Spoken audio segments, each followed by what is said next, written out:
Okay, so we are continuing with our Bhagavad Gita discussion group with our beautiful international family.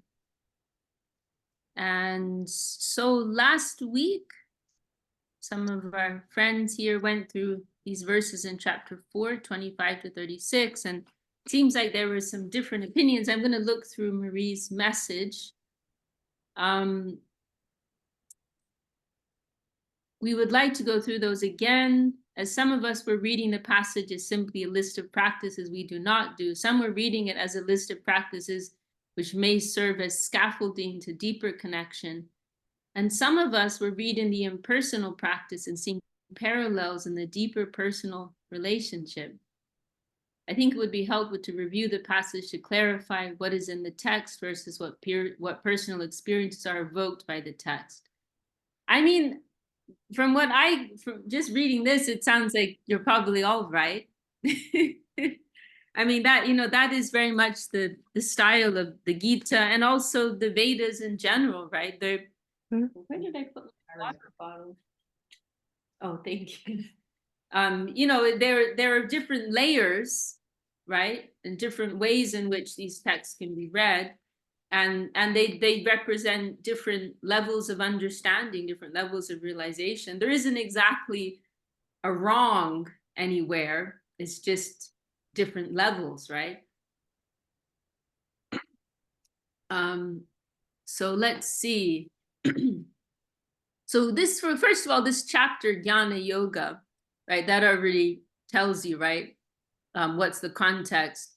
See, one thing about Gita is that like there are different ways of reading it. One way you can read it is in context, like within the particular context of the section that it's appearing in. But then you can also extract certain points and connect them with a broader discourse, right? And the broader thought, which is that of bhakti. Would you mind if we turn on this light? Yeah. Here? Thank you. So let's see. So some yogis offer sacrifices to the demigods, and others offer thank you, that's great. Others offer the self into the fire of Brahma by vibrating the pranava mantra Om. Some offer their senses of hearing, touching, seeing, tasting, and smelling into the fires of self-control, yet others offer the sense objects of sound, touch, form, taste, and smell into the fire of the senses. Again, there are the yogis who offer all the functions of the senses and the life forces into the yogic fire of self-purification, ignited by knowledge. Sincere in their practices and faithful to their vows, some persons sacrifice their possessions, some undergo strict penances as a sacrifice, some practice the eightfold mystic yoga as a sacrifice, and yet others perform knowledge sacrifice by singing and introspectively studying the Vedas. I'm just kind of going through this quickly. Others practice breath control, closing the right nostril and inhaling through the left. They bring the ascending air into union with the descending, closing the left nostril and exhaling through the right. They similarly offer the descending air into the ascending.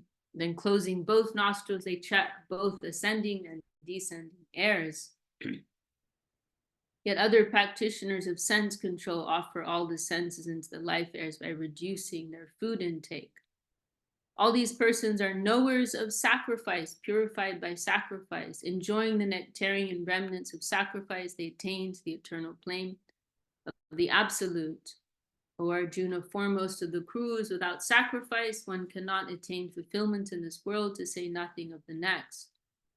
Thus, many types of sacrifice are described in the Vedas and allied scriptures. Know that they are all accomplished through action of thought, word, and deed. Knowing this, you will be liberated from the bondage of action. O Arjuna, subduer of the enemy, knowledge sacrifice is superior to the sacrifice of material objects, because the perfection of all action, including its fruit, is its culmination in knowledge. And this is actually quite a key line here. Sarvam karma akilam parta jnane parisamapyate. It's also kind of a verse of, it's indicating a transition from karma yoga to jnana yoga. we can come back and discuss more. Now, this is another key verse. This is very, very famous verse. I'm sure many are familiar with. And Srila Sridhar Maharaj discusses this verse somewhat extensively in Sri Guru and His Grace. Some of you may remember that. Tad Vidi Pranipate. It's describing what are it's very key and very practical verse, actually. It's a very practical verse. What are the qualities of a genuine guru, and what are the qualities of a genuine disciple? Tad vidi pranipatena pariprashnena sevaya upadekshanti te jnanam jnaninas tattva darshinaha.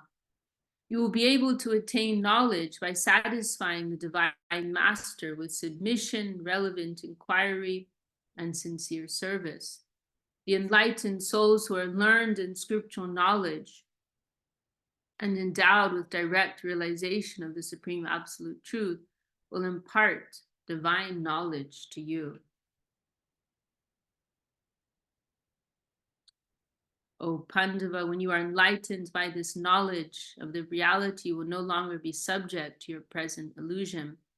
You will see the one spiritual nature in all species of life, from highest to lowest, and that all are situated within me.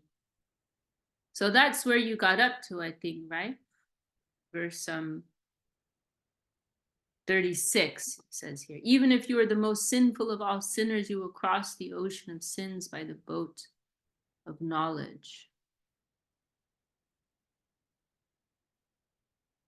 I'm just jumping through here. Okay. Well, maybe we can just go through to the end of the chapter, actually. Let's just chant through these together. Just a few more verses. Yet, and then we can discuss it as a whole.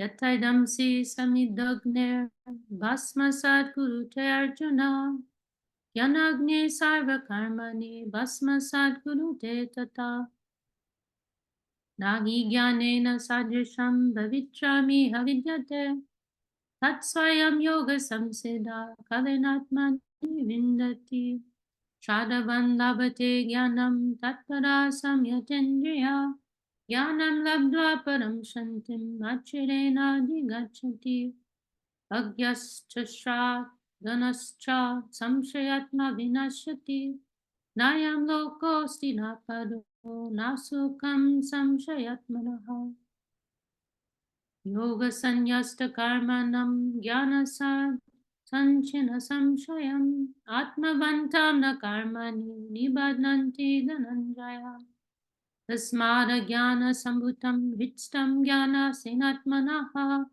chitvainam samshayam yogam atishto tishta bharata. Very rousing, this last verse here. O Bharat, with the sword of knowledge, slash to shreds all these doubts in your heart which are born of ignorance. Take refuge in selfless action and arise for battle.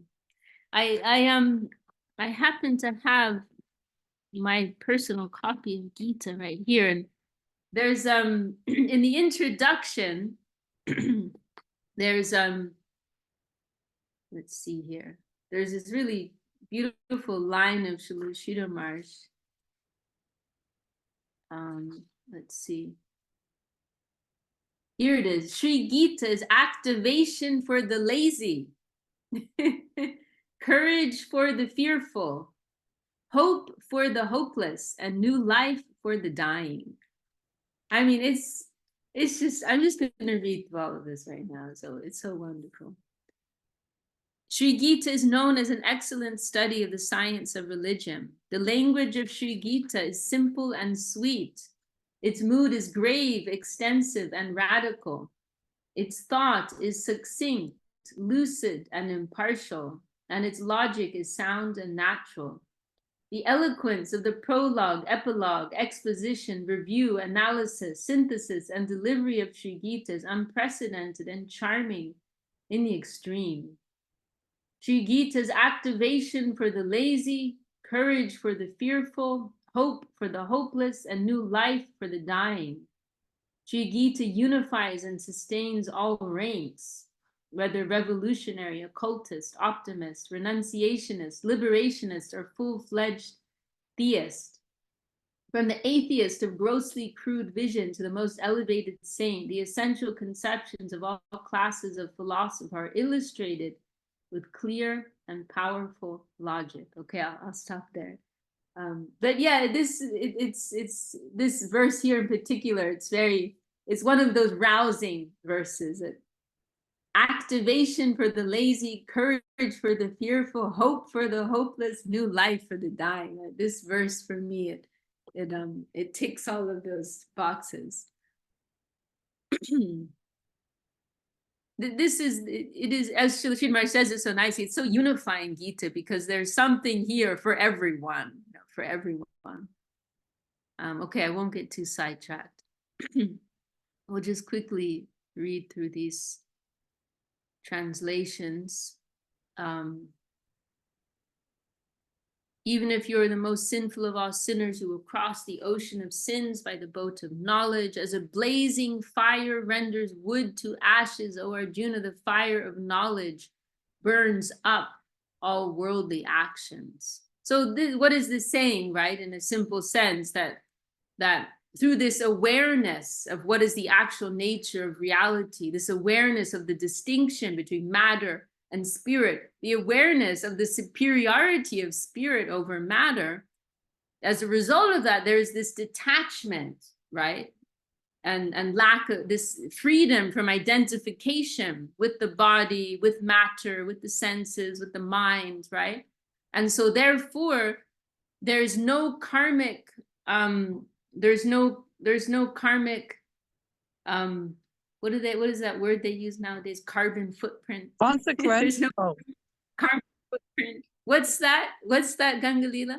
No, I thought consequence. Oh, okay. No, I'm thinking of that carbon footprint thing that people talk about. So we have the karmic footprint also. You know how sometimes they invite you to give a donation, like when you're buying a flight, like to help pay off your carbon blueprint for the flight, to counteract that, right? So we have karmic footprint also, and so, but when we have this awareness, have this true knowledge of the self and the nature of the environment, you're nullifying that karmic footprint, and you're not incurring karma, because you're not acting, you're not carrying out your actions motivated by selfish intent. Then there's no karma, right? Karma is only created as a result of our projection, our selfish, ego-centered projection upon the environment. So if we're acting in this spirit of awareness and detachment, there's no karma, right? And so this is a very poetic and striking way to express it, right? The fire of knowledge burns up all worldly actions. This is a line that we hear quoted sometimes by our gurus: Nahi jnanena sajasham pavitram iha vidyate. In this world, there's nothing as pure as knowledge. Eventually, a person who has achieved perfection in the yoga of selfless action naturally realizes this knowledge within his heart. So yeah, I mean, I feel like this is kind of answering some of the points that came up, right? Because, yeah, so Bhagavad Gita is presenting different stages. I feel like in a kind of compact way, Bhagavad Gita is presenting an overview of many of the different thoughts that are discussed in the Vedic text as a whole, right? And so now this is kind of like, how can you say, it's like a giveaway. This line here is like a giveaway, you know, like almost like if you have like a spy, like they're trying to pretend they're with you, and then they just then they'll say something that's just off. And it's like, oh, okay, now I got you. Now I get it, right? So when we read this, then we understand, oh, okay, that's who you guys are, right? Why? Because we're bhakti yogis, right? And there's a contrast here. This verse is saying there's nothing as pure as knowledge, right? Knowledge is the greatest thing. But then we can compare this. How does, I forget? I have it in my notes here, actually. There's a verse in Bhagavad, and this is also a nice example of how, I'm sorry, I know I'm speaking kind of abstractly, but I will make it more clear. I see Marie like, okay, where are you going with this?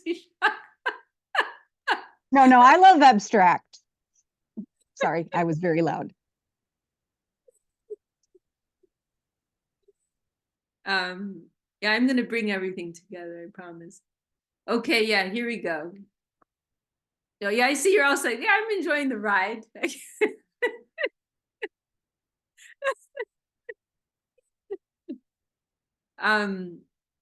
Okay, we're gonna go to Veda base. I'm gonna try and find this verse. Naishkarmyam apyuchuta bhava. And then you'll understand what I'm talking about here. Naishkarmyam apyuchuta. That's spelled wrong.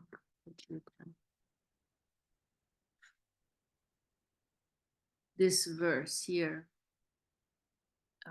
What is the actual reference? Naishkarmyam apyuchuta bhava varjitam. This is the verse. I'd like to actually open it up. 1:5:12.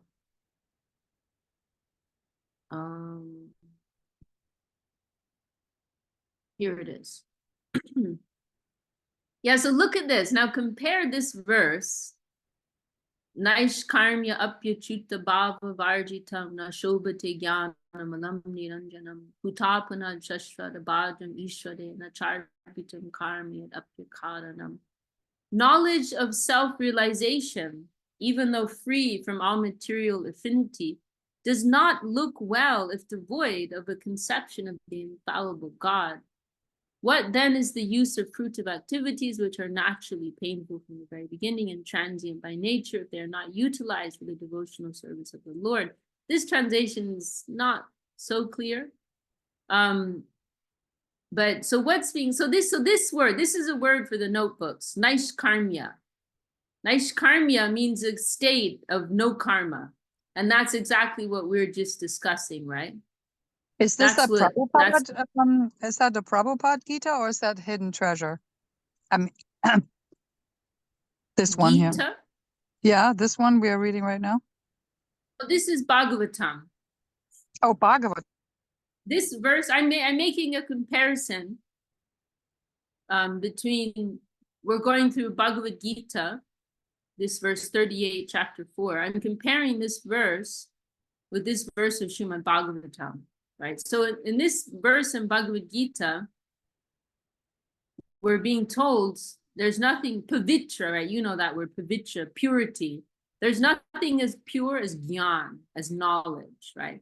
But now let's compare with what Bhagavatam says. So naishkarmya is what Gita is talking about. Naishkarmya means this state where, as we were reading, right, your karma is burned to ashes because of the degree of knowledge that you have, awareness. So this naishkarmya is generally celebrated throughout the scriptures. It's being celebrated in this particular section of Bhagavad Gita. But here in Bhagavatam is just dissing this. Bhagavatam is dissing karma and also dissing jnana. It's saying actually the word here, shobhate. Shobhate means beautiful, right? It's saying that if there's no connection with the Lord, if there's no devotion for the Lord, it's ugly, right? What's the use of your liberation? What's the use of your knowledge? What's the use of your detachment if there's no love? You haven't awakened your loving connection. It's dry and unattractive, right? This is what Bhagavatam is saying. So then if we go back to this verse of Bhagavad Gita, then we can understand, okay, so this chapter of Bhagavad Gita, it's outlining principles of jnana, right? Because within the wider context of what's given in the Vedas, this is just one stage of understanding, right? It's not representing the full awakenment of the soul, right? In their approach towards divinity. This is one stage of understanding, right? And so and so all these things that were being outlined before, they're describing practices of those in the who are focused on the cultivation of gyan, knowledge. And another way that we can look at this, I always find it very helpful, is framing it with these two terms of aroha and avaroha, right? Which I've discussed a few times. I'll put it in the chat for anyone who's not familiar. Oh, whiteboard sessions. Oh yeah. Yeah, we had some nice whiteboard sessions with Anu Krishna in Arizona. So yeah, aroha. Yeah, I have to admit, I'm having a lot of fun. I hope you are too. Avaroha. Yeah, so all these different practices, right, that we were reading through, the pranayam and all this other stuff, and ascending airs and descending airs. This is all aroha panta. What does Panta. aroha mean again? I'm sorry. Oh, the autocorrect keeps putting aloha. Aroha is referring to ascension. Ah, okay. So it means the line of self-ascension. Panta means like path. Probably the English came from that word, path. So aroha panta means the ascending path. It means this path of raising oneself. Oh, Scarlett, we are on chapter 4, Jnana Yoga, Bhagavad Gita. So this aroha panta is referring to all of these practices which depend upon our own strength, right? Through my own effort, through my own austerity, through my own renunciation, through my own knowledge, I will become liberated from karma, from desire, from karma, and so on, right? So so all these things that we are reading through, right, they're all describing various ways, because there are different types of, different expressions of this gyan, right? Gyan, this as a whole, this gyan is referring to, one way you can think of it is calculation, right? Through our own calculated attempts. And so that may be focused more on abstract knowledge. It may be focused more on yogic practices. It may be focused more on austerities or meditation. It may have different expressions, right? I see Gangalila has her hand raised. Yeah, it just, I think what I wanted to share is that that's kind of my background in a way of Shivananda yoga school of the idea of moksha, the idea of impersonalism. It was all about, yeah, alternate nostril breathing, and it's all like on me, like hardcore discipline. Like I have to raise my vibration, and then what? And that's what I felt it was definitely doing, is like, so you learn all these tools of lifting your vibration, but then there was the, like, almost like a free fall. It wasn't offering enough of that, devotional, like, okay, and now once we've opened our heart, what now? Because then none of that is having that power anymore. None of these practices are they can't reach that place. I don't know where I was going with that. I'm just sharing that I'm coming from that, and I'm a proof of that has a limit. Yeah, I'm really happy to hear your input. And I was thinking of you, actually, because you have that background, and also Dulal Prabhu, right? You both, all of these things, it's all like familiar ground for you. And it's beautiful to see how you've made that transition, because you realize the limitations of that, right? So, right. So yeah, the thing is, this Aroha Panta, first of all, it is very, very difficult, because it is fully dependent on your own level of discipline, right? So it's extremely difficult, but it is possible for persons to achieve liberation through this.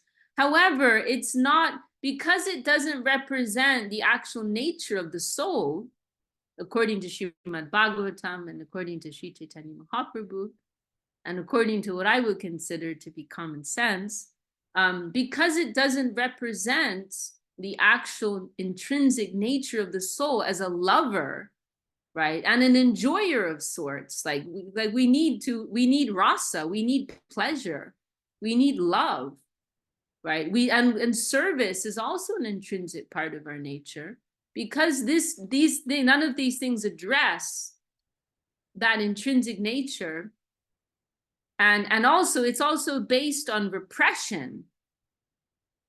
It's based on repression of our nature, right? Then because of that, it's not sustainable.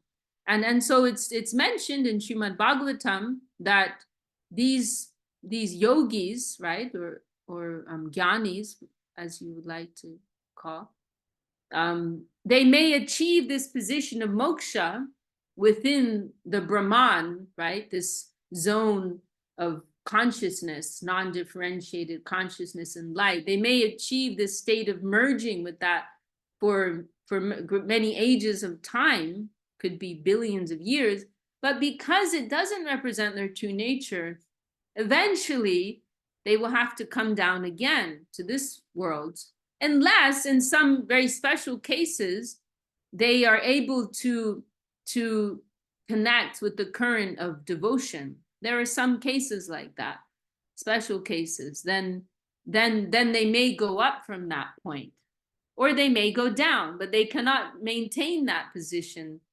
eternally because it is unnatural.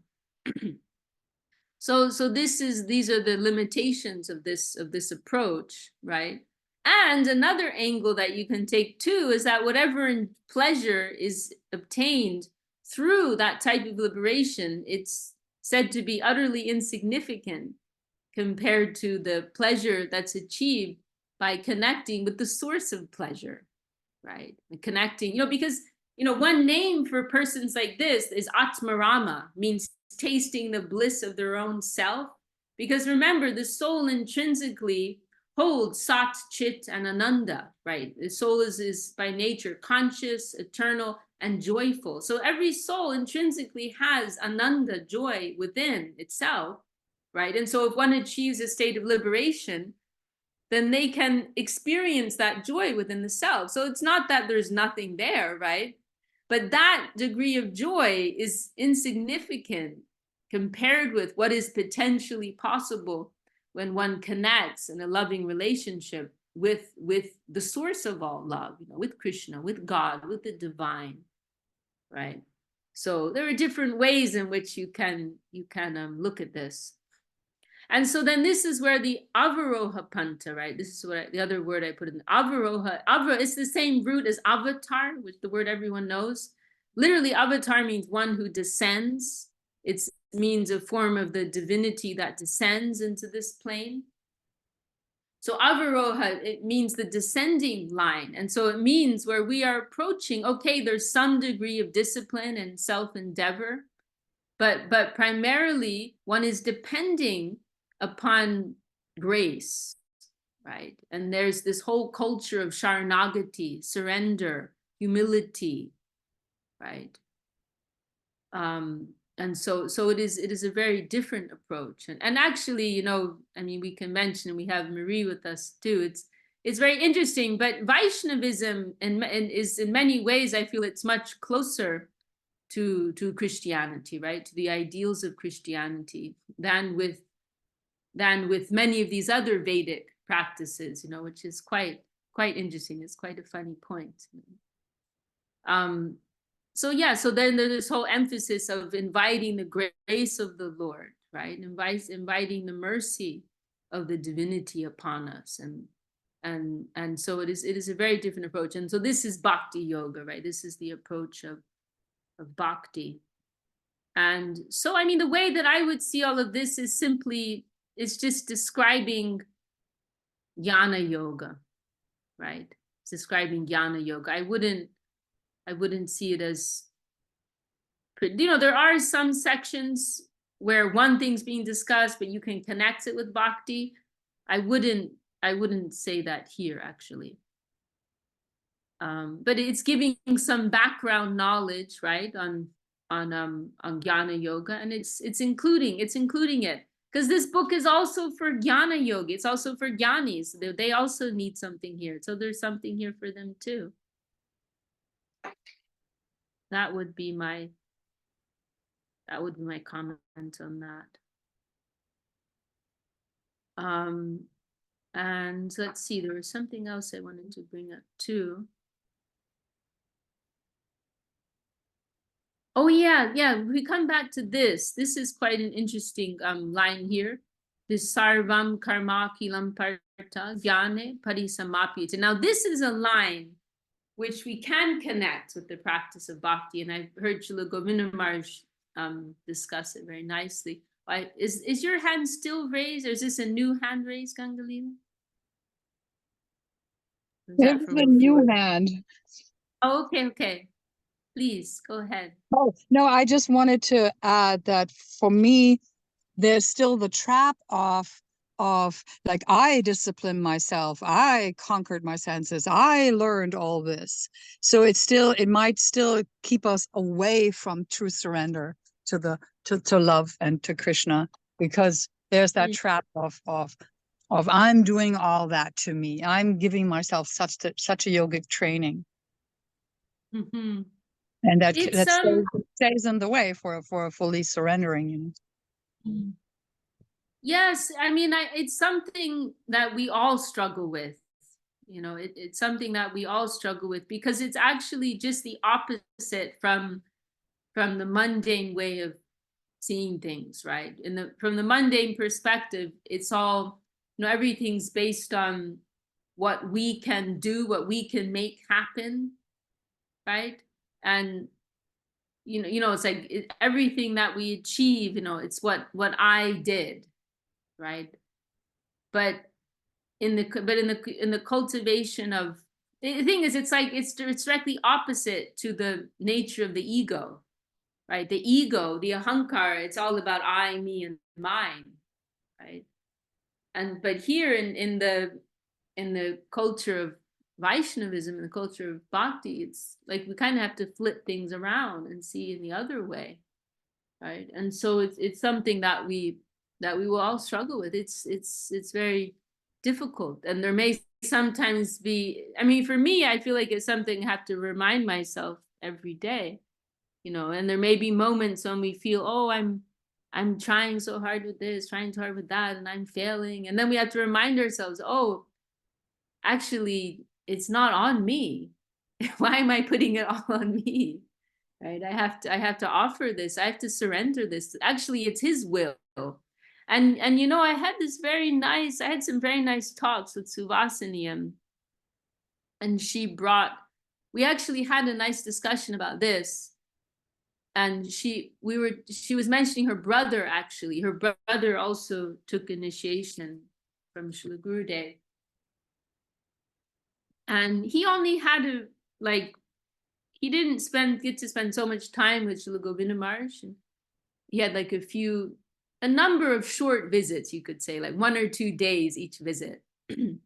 and you know, so each of those meetings really, like, you know, they made a strong impression on him. And there was this one meeting which particularly it struck him. It was something Srila Gurudev said. He said that, what were the exact words that Suvasini's with us, actually. You can tell us. Can you talk now, Didi? Maybe she can't talk. But that he was saying, he was talking about the temple in London, actually. Yes, sorry. Yeah, I couldn't find Okay, the you're mute there, yeah. Yeah, please go ahead. You can explain right nicely. What you're telling is fine. Yeah. That is good. Okay, well, you can correct me if I say something wrong, but from what I remember, Gurudev was talking about the temple in London, because, you know, we had this small temple in East London for many years, and our Gurudev was always encouraging the devotees to get something bigger to accommodate everyone in the temple. And it was actually, you know, I grew up in England, and so I witnessed all of this, and it was like now finally they obtained this temple, and they got it in the same month that Srila Gurudev left the world, actually in 2010. And so it was going on for at least 15 years, you know, like every year a Gurudev would come and would bring it up, and the devotees were trying, but they weren't able to do it. And I think Gurudev even gave a lump of money himself, you know, towards this. And anyhow, there was one occasion he expressed this. He said that, you know, Guru Maharaj wanted that, you know, it was Guru Maharaj's desire, you know, we have a suitable temple in London. And he said, and so I tried very much to get that. And he said, but finally I was not successful. But what really struck Ananda, Suvasini's brother, is that our Gurudev, he didn't say it like in a mood of lamentation or, you know, pessimism. You know, he was simply saying, you know, my Guru Maharaj wanted it, I tried, and I wasn't able to do it, you know. And there was a positive spirit in the way he said it, like I did my duty, like I tried. You know, he wasn't thinking in this result-based mindset, which is how we like, I succeeded if I got the deal, right? That's how that's how the mundane mind thinks, right? But Gurudev said, you know, in this, I did my duty, but it didn't come about, you know, but I did my duty. And I was reminded, I heard this from Gurudev once. It was on a recording, actually, and a similar thing he said, and it also made such a strong impression on me, because it's very different from how we tend to think. And what Gurudev said was, he was saying that he was talking about his early days in Navadvip in the temple serving. And he said, my mood was that if I could do something, I did it. And he said, if I couldn't do something, then I wouldn't do it. And he said, I never lamented, oh, I couldn't do this and I couldn't do that. But simply what I could do, I did. Simple as that. And he said, and my Guru Maharaj was very happy with that. And it made such an impression on me, because there's this tendency we have to lament over things and to fixate on our failures and being fixated on the result, right? This performance-based way of assessing things, right? There's this performance-based way of assessing whether something was good or bad or successful or unsuccessful, right? But actual reality is happening on a much deeper plane, right? Did you abide by your principles? Did you do your duty, right? Did you try, right? Not what happened in the end, or were you able to accomplish this, or did you make this much money or whatever, right? That's a very materialistic way of thinking, right? So yes, it's something that as a whole the ego struggles with, right? The ego struggles with this, just this opposite. It's like another way in which this expresses itself is it comes out in many different aspects of our practicing life. Like here's another example.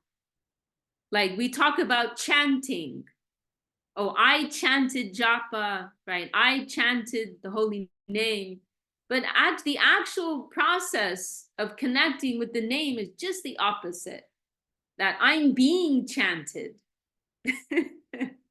That's the real experience.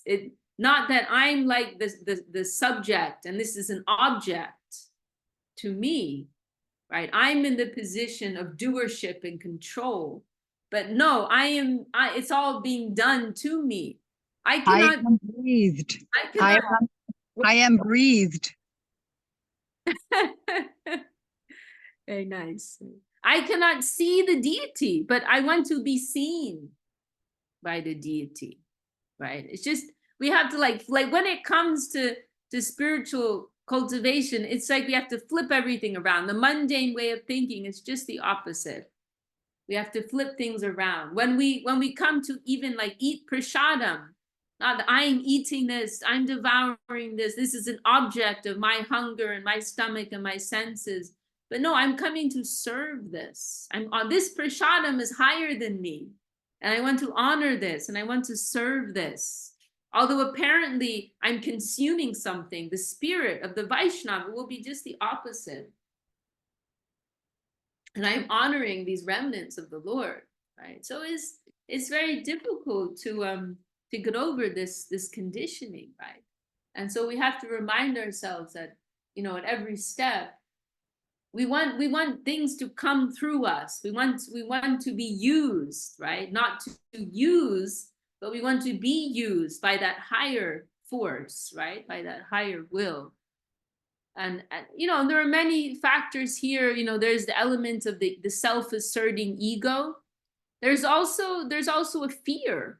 You know, we discussed this in one of our meetings recently. I think there's also a fear that can be involved because we're living in a world of exploitation at present. And so there's a fear of like, it's okay to let go. It's okay to surrender. This is a safe space, right? There's also an element there. We can let go. We can breathe. We don't have to hold our defenses up. I'm not under attack, right? There's also an element of that, I think. So yes, part of our daily struggle, right? And you know, like a large degree of our success, it's based on what we can receive, right? Not what we do, but what can we receive? How much of a receiver are we, right? Like largely our success is based on that. You know, and that, you know, that analogy that's, you know, our Gurudev liked to give of the current of electricity, right? If you're, you know, we have to be, you can have your wire, right? But if it's not plugged into the source, you can have your light, right? But if it's, you have your lamp, but if it's not plugged into the current, you know, nothing will come.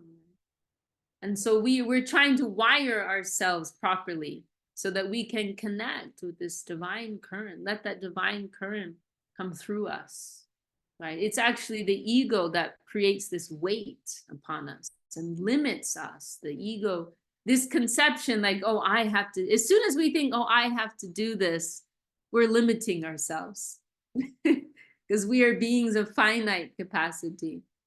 But when we're offering that up to the higher will, you know, let me be an instrument of thy will, O Lord. Let me receive what is your desire. Then suddenly we're opening ourselves up to infinite potential.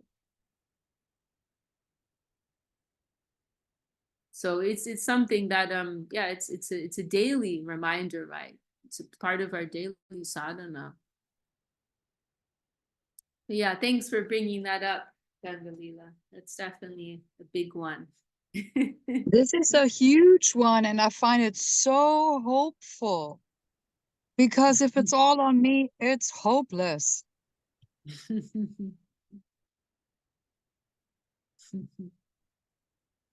Yeah. Well, we have a few minutes left, and I will just finish this thought here. This line. So this line is saying, it's describing, there are a few things going on here. One thing, it's describing this transition from karma yoga to jnana yoga, right? Because remember, this is one way of moving through Bhagavad Gita in this gradual sequential way. First karma yoga, right? Then from karma yoga you can progress to jnana yoga, and from jnana yoga you can progress to bhakti yoga, right? In our case, we've come to, you know, bhakti yoga.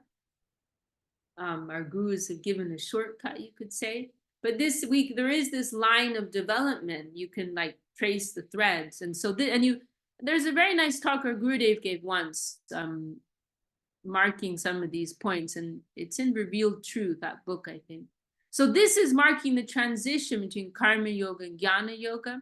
So sarvam karmakilam parta jnane parisamapyate. So it's saying the perfection of all action is in jnana, knowledge. The perfection of karma or an action is in jnana, knowledge. So what does this mean?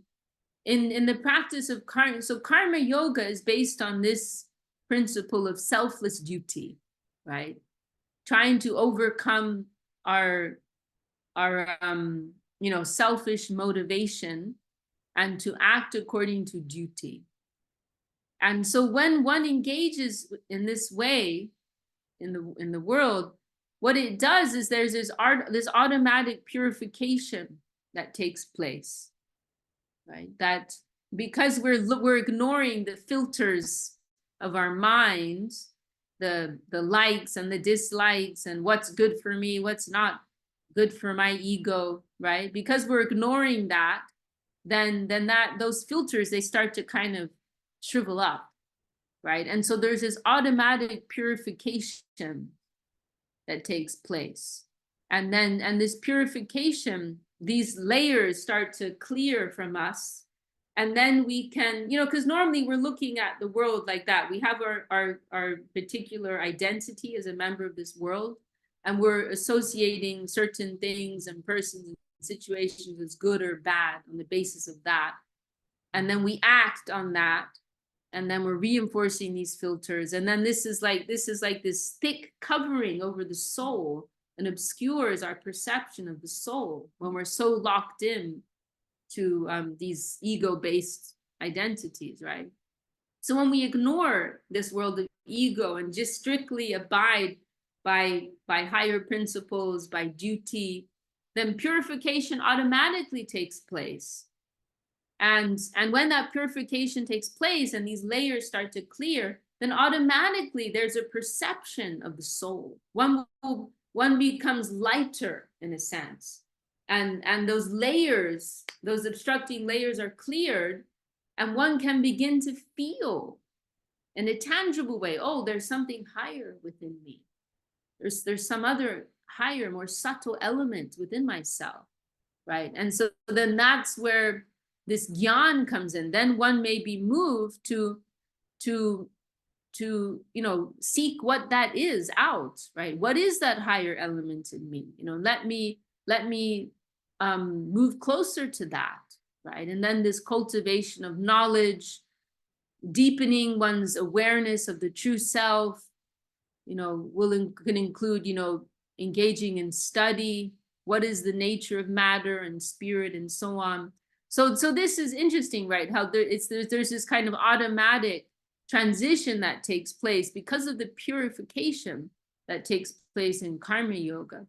And now this is, and then I'll conclude with this. This was how our Gurudev, he connected this very nicely with the practice of bhakti.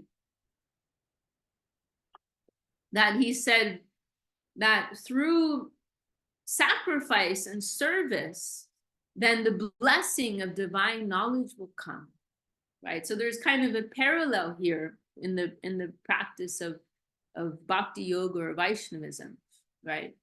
Because Vaishnavism is based on the spirit of dedication, right? And the idea is that we offer ourselves to the higher will, right? We serve Guru, Vaishnava, the Lord, and through this offering of oneself, then in reciprocation, there's this blessing of knowledge that will be given to us, right? We're serving Guru, we're serving the Vaishnava, and they're blessing us.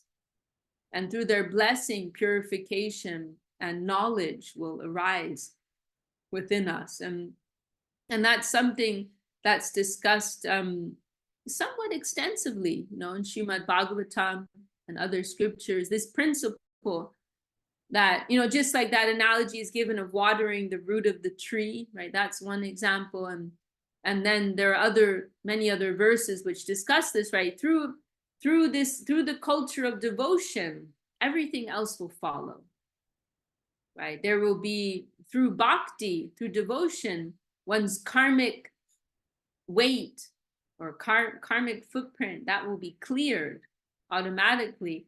And knowledge and detachment from the mundane, that will also come along as a side effect of devotion, right? And so this is one way in which we can appreciate the greatness of bhakti, that through this central thing, everything else will follow. You know, there are so many who will separately endeavor for gyan, right, for knowledge, for freedom from karma. They're like specifically trying to achieve that. However, through the cultivation of bhakti, that all comes along as an even inconsequential side effect, right? Because the bhakti is perceived, bhakti is so valuable, so great, that those other things, they look so small by comparison. It's like you'll even forget that that was a thing. Like, oh, that isn't even important anymore, right? Because the glory and the joy of devotion is so great that all those other things, they become inconsequential by comparison, right? And it's kind of a funny point, because for some people it's seen as a slap in the face. It's like an insult, you know. And there's that one incident, and it's described in Chaitanya Charitamrita, right? Haridas Thakur. We all stop our screen share. We can talk. Yeah. You know, there's that incident, and it's described in Chaitanya Charitamrita, how you know, Haridas Thakur has been invited to give this talk on the name, the holy name. Haridas Thakur, he mentions that simply through a shadow of the name, not even if one isn't chanting the pure name, but just a shadow approaching the name, the shadow of the name, one can achieve liberation, right? And he gives the analogy of when the sun, even before the sun has arisen past the horizon, there's already light spreading in the atmosphere. So in the same way, even before the pure name has arisen in the heart of the practitioner, already purification will take place. Liberation can be achieved. And there's this one man in the audience, he's highly insulted by that, because you know, persons of these other schools, they consider, oh, we will have to practice these austerities and so on, renunciation, meditation for millions of lifetimes. And if we're very lucky, we may get liberation, right? And we were talking about endeavor, right? There's so much endeavor that's involved, right? But you're telling me someone who's like negligently chanting the holy name, you know, they can get liberation so easily. And not only that, but I don't even think liberation is very important. It's like a huge slap in the face, right? And so this man, he challenged Haridas Thakur, and he was very, very offensive to him. That's another story.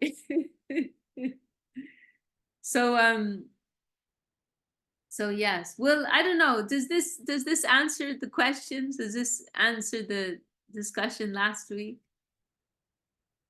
Does this address, or no? Or should we go back to that? Thank you so much, Vishaka Didi. It's great. I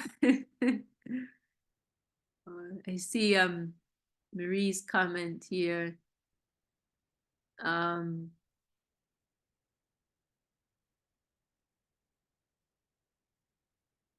Yes, that sounds right. I think it was the day that Gurudev left. Just looking on our chat. And then Tungarasa is saying, is devotion and Sharanagati mean the same in this way? Yeah, I think so. I think so. Yeah, surrender is the basis of real devotion, right? And you know, one interesting point here is you see Srila Swami Maharaj Prabhupada in all of his books, whenever the word bhakti comes up, he will without fail, he translates it as, how does he translate it as? Can somebody say? Devotional service. Exactly, devotional service. You won't find anything else. Every translation of bhakti is devotional. Actually, bhakti means devotion, but he will never translate it like that. Never. He always translates it as devotional service, to make this point very clear. Because I can understand why he did that, you know, because if you just say devotion, it's easy for it to become something very abstract, right? Many things can mean devotion, but he's emphasizing, what does real devotion mean? Real devotion means Sharanagati, surrender, self-giving service, right? There's this mood of service, right? Self-giving. So he consistently translates it like that, you know. So there's no confusion on that matter. So yes, you could say devotion, Sharanagati, surrender, synonymously in a sense. Okay, well, I don't know if I cleared up any confusion. Yeah, you could say this is a stage. I see here scaffolding to deeper connection. Yeah, it's a stage, right? It's a stage on the path. It's, wow, look who's here. We've got little Bexley. My favorite 2-year-old. Is she 2 now? Wow, look at her down there. She's 2.5. She wanted to see you, so she came on the camera. I can't, Bexley. This is my friend Indra. Hello. You're so adorable.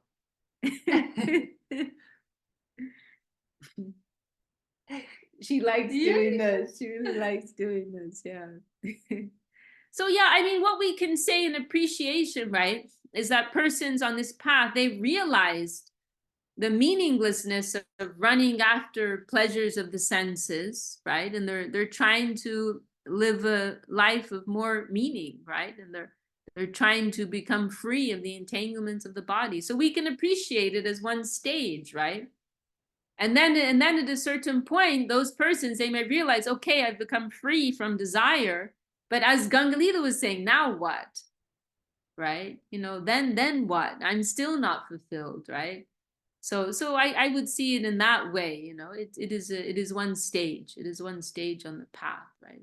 The only problem is if such persons become very arrogant, right, about their position, that, oh, this is the danger that comes along with renunciation, right? That, oh, I'm free from desire, or, I don't have to eat, or I don't need this or that or whatever, right? Or I can stand on my head for 10 days or, or whatever it may be. I can just live on my prana. I have no attraction, to the opposite sex or whatever it may be, right? There's an arrogance, or that I know so much, I'm so knowledgeable. That's where the danger is. But if one is approaching it in a mood of humility and sincerity, then it will ultimately just be like one stage on the path, right? And there are cases like that in the scriptures, right? Like Shukadev Goswami, the 4 Kumars, right? They're living in this Brahman conception, living in that plane of spirit. And then they connect with the current of bhakti, of devotion, and they're automatically attracted to that, right? They realize, oh, this is something more, right? Well, I won't go on. I know we're gone over time. But anyone have any last comments before we close for today?